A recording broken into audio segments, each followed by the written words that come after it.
నమస్తే. ఆంధ్రప్రదేశ్లో కూటమి ప్రభుత్వం ఏర్పడి 6 నెలలు కావచ్చింది. అయితే ఎన్నికల సందర్భంగా ఇచ్చిన సూపర్ 6 హామీల అమలులో మాత్రం ప్రభుత్వం పెద్దగా ఫోకస్ పెట్టలేదు. అధికారంలోకి వచ్చిన వెంటనే పింఛను 4,000 రూపాయలకు పెంచుతూ దానిని పంపిణీ చేస్తున్నారు.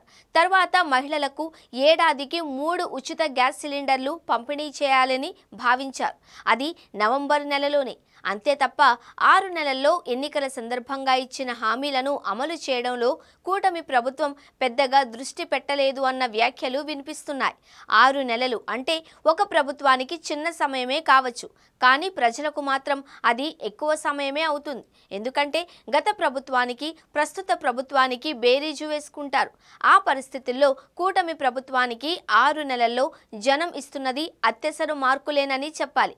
మద్యం దుకాణాలను ప్రైవేటు పరం చేయడంతో పాటు అన్ని బ్రాండ్లను అందుబాటులోకి తెచ్చి మందుబాబులకు కొంత ఊరట కలిగించారు.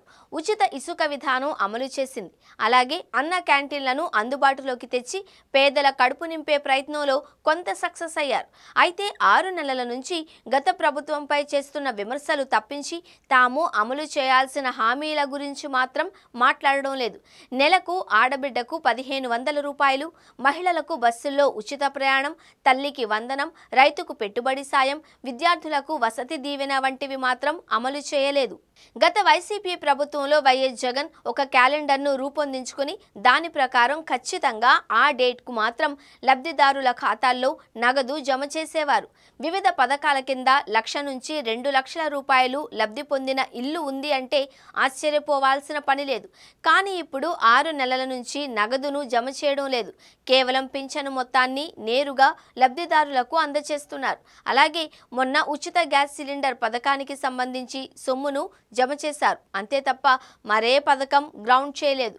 దీనికి ప్రధాన కారణం ఖజానా ఖాళీ అని చెబుతున్నారు. గత ప్రభుత్వం చేసిన అప్పులకు వడ్డీ చెల్లించాల్సి వస్తుంది అని పదే పదే చెబుతున్నారు. కానీ ప్రజలు గత ప్రభుత్వం చేసిన అప్పులను పట్టించుకోరు.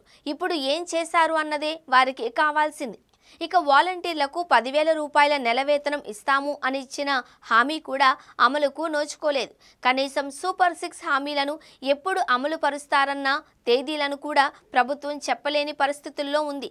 ఒకవైపు డబ్బులు లేవంటూనే మరొక వైపు రాజధాని అమరావతి నిర్మాణం కోసం పెద్ద ఎత్తున నిధులను వెచ్చించడం, మెట్రో రైలు వంటి ప్రాజెక్టులకు ఆమోదం తెలపడం వంటివి కూడా విమర్శలకు కారణమయ్యాయి. ఇది పేదల ప్రభుత్వం కాదు అన్న అభిప్రాయం నెలకొల్పేలా కూటమి ప్రభుత్వం అడుగులు పడుతున్నాయి అని చెప్పక తప్పదు. ఇప్పటికైనా సంక్షేమ పథకాలపై కూటమి ప్రభుత్వం ఫోకస్ పెట్టకపోతే ప్రజల్లో వ్యతిరేకత పెరిగే అవకాశం ఉంటుంది అని విశ్లేషకులు సైతం హెచ్చరిస్తున్నారు.